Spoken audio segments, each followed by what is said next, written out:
No laboratório de eletricidade e magnetismo da Universidade Estadual do Ceará, um estudante de física dispõe de dois resistores R1 e R2 que podem ser conectados em série ou em paralelo a uma bateria.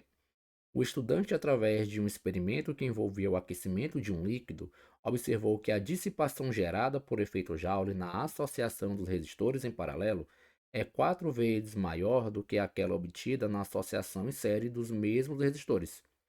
Se o valor da resistência R1 for de 200 ohms, a resistência R2 será... Bom, pessoal, aqui você tem uma situação em que você está trabalhando com duas situações. Na primeira delas, você tem aqui dois resistores que estão associados em série, e na segunda, você tem esses mesmos dois resistores que estão associados em paralelo. O valor da resistência de um deles, que ele chama de R1, vale 200 ohms, e ele quer saber quanto vale o valor da resistência 2, do R2. Outra informação da questão é que, ao medir a dissipação de energia nas duas estruturas, foi observado que a potência dissipada na associação em paralelo é 4 vezes a potência dissipada na associação em série. Vamos então agora analisar ou encontrar a resistência equivalente em cada uma das situações. Na primeira delas, você pegou os dois resistores e associou em série. O R1 vale 200 ohms. Temos então que, para essa configuração, a resistência equivalente para resistores em série é dado pela soma das resistências individuais, sendo então a resistência equivalente igual a 200 mais R2. Quando você olha para a segunda configuração, em que os aparelhos agora se encontram em paralelo, você tem dois resistores em paralelo, em que a resistência equivalente nessa configuração pode ser obtida trabalhando com o produto dos valores dividido pela soma dos valores, ficando com a configuração como sendo igual a 200 R2 sobre 200 mais R2. Uma informação importante aqui quando nós analisamos as duas configurações é que tanto na configuração 1 quanto na configuração 2, você ligou o circuito a uma mesma bateria. Isso faz com que a DDP, na primeira associação, se nós chamarmos de U, na segunda situação, a DDP será também igual a quanto, professor? Também será igual a U. Ou seja, a DDP ela é constante ao longo das duas configurações. E uma vez que ele fala em potência dissipada, nós sabemos que a potência em resistores ela pode ser obtida como quociente da DDP ao quadrado e a resistência elétrica. Na nossa situação aqui, usei essa expressão porque pela informação da questão, a DDP ela é constante. As duas configurações foram ligadas a uma mesma fonte de DDP. E além disso, essa resistência é a resistência equivalente. E agora nós utilizamos aquela informação do enunciado em que a potência dissipada pela associação em paralelo é 4 vezes a potência dissipada pela associação em série.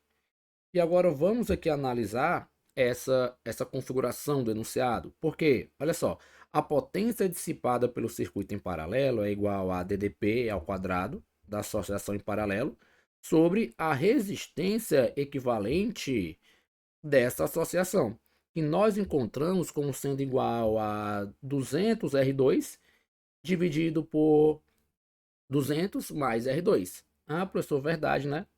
Vamos aqui escrever como sendo igual a 200 R2 sobre 200 mais R2. Isso é a potência dissipada pela associação em paralelo. Então, esse valor é igual a 4 vezes a potência dissipada pela associação em série. Como é que eu calculo essa potência? Bom, é a DDP ao quadrado, que é a mesma, porque é a mesma fonte de tensão, dividido pela resistência equivalente dessa associação, que nós encontramos como sendo igual a 200 mais R2. Então, esse valor fica igual a 200 mais R2.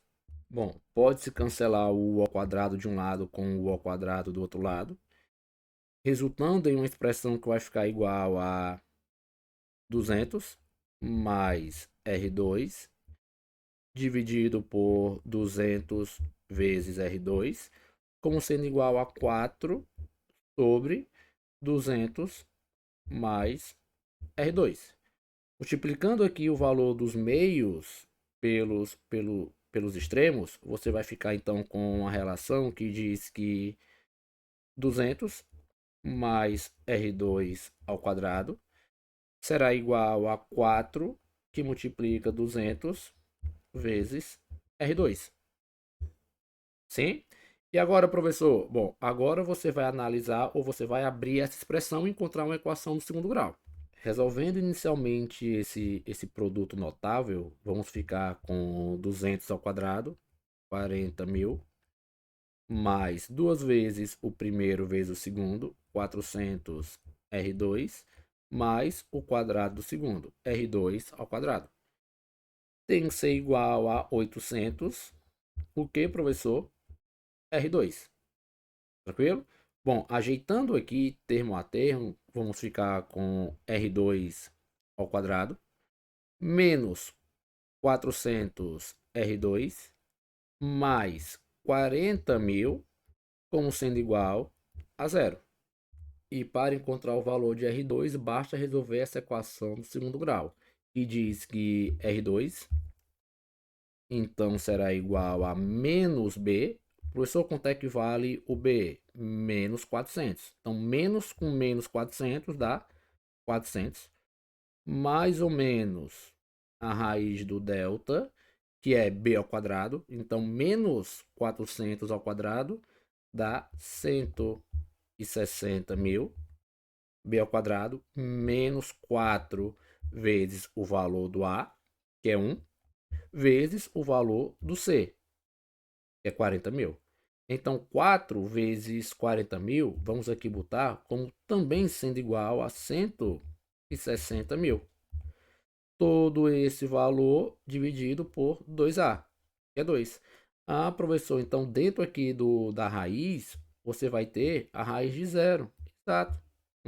Ficou fácil agora. Por quê? Porque R2 será igual a 400 sobre 2.